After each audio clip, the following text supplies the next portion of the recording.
Oui, merci Monsieur le maire. Bon, c'est pas sur l'opération, j'en dirais juridique, etc. en tant que tel, mais sur le fond. Et bon, quand on est conseiller municipal, bon, dans l'opposition, et je pense que dans la majorité c'est encore pire, on est sollicité par les gens, on est en contact. Et l'idée c'est que bon, dans cette dernière période, on voit que des volumes comme ça intéressants dans Carcassonne se libèrent.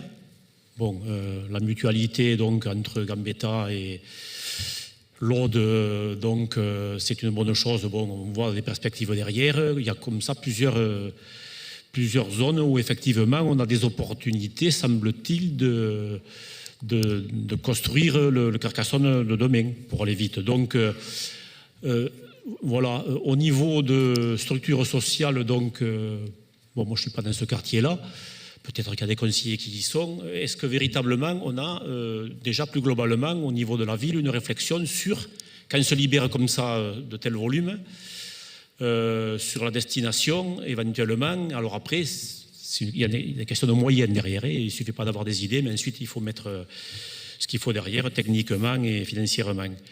Parce que si on regarde bien, entre la route de Narbonne, la Comte, où il y a effectivement une structure sociale, aux Anames aussi, voilà, mais ensuite il y a tout un quartier là, effectivement, où a priori, moi, à ma connaissance, et ça m'a été dit par des citoyens du coin, il n'y a pas de structure comme ça. Alors est-ce que véritablement il n'y a pas de demande? Parce que c'est sûr qu'il y a des quartiers comme plus ou moins, je dirais, d'identité forte. Bon, la Trival, la Barbacane, les Capucins, certains hameaux, effectivement, quelque part, les besoins s'expriment plus facilement. Là, pour l'instant, collectivement, comme il n'y a pas d'association, moi je n'en ai pas vu. Voilà, l'idée c'est, est-ce qu'on peut avoir une réflexion comme ça, de façon spatiale, sur la ville, effectivement, sur les besoins qu'il y a, et on sait très bien que pour le vivre ensemble, la tranquillité publique, même en bout de course, etc., bon, c'est quand même des choses intéressantes. Et ensuite, ce qui remonte fort aussi, bon, sûrement que je ne dois pas être le seul à avoir entendu ça, c'est que, bon, très bien, aujourd'hui d'ailleurs sur le journal, vous avez vu effectivement le montage d'un étage de plus à l'ex-hôtel Terminus, c'était le terminus de la gare de Carcassonne, c'est là que les gens arrivaient et pouvaient effectivement être hébergés. Bon là, c'est une résidence senior, bon, de luxe, ça n'a rien à voir avec un EHPAD, etc.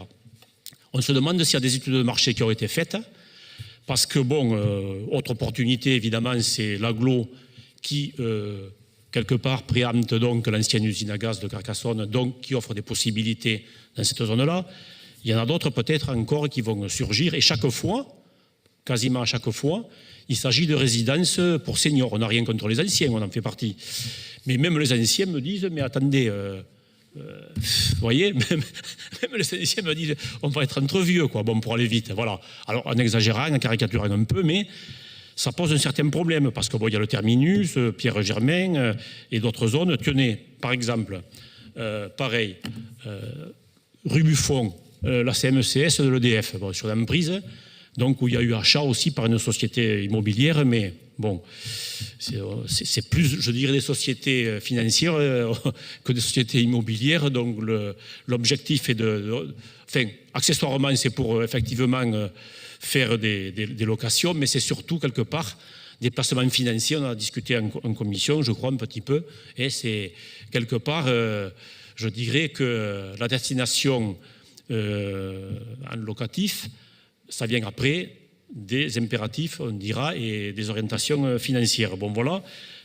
Là, bon, il y a les jardins. Alors, à juste raison, les services, l'adjointe à l'urbanisme et les services ont, dont je dirais, refusé un permis de construire là, qui avait été posé à très juste raison, pour 3 raisons, parce que ça a impacté les jardins. Et vous avez vu dans la presse quotidienne régionale que, pour l'instant, mais ça va évoluer, je pense, avec d'autres espaces qui vont se libérer sur l'Aude, là-bas vers la Fajole, mais on est en déficit de jardins associatifs, on va dire, ouvriers, on appelle ça comme on veut, comme on peut. Et là, justement, il y en a. Mais pour leur pérennité, il faut à la fois qu'il y ait l'emprise foncière qui continue, et dans le dépôt qui avait été fait, déjà une partie était impactée. Ensuite, pour avoir des jardins, il faut de l'eau, et là, le seul puits de Grasailles qui est au pied de Carcassonne, il est au milieu de la partie qui a été impactée. Donc ça veut dire que si on rase ça, bien il n'y a plus de jardin. Les accès aussi, bon, quand on a eu la connaissance, il n'y avait quasiment plus d'accès, à part un passage japonais là, qui montait sur un escalier, donc c'était plus possible. Et cette zone-là, par exemple, il y a un gymnase extraordinaire, enfin, sûrement à rénover, mais je pense aux écoles primaires et à bien d'autres. Et voilà encore une zone là de Carcassonne, stratégique, proche du centre-ville, où il y a des possibilités et où ceux qui ont un bail amphithéotique, donc c'est la CMCAS, pour le compte de FGDF, donc sont prêts éventuellement à faire des jardins, on va dire, éducatifs. Donc ça, c'est à voir donc, pour notre ville et pour les écoles et bien d'autres choses encore. Ils ont commencé déjà à travailler avec des associations.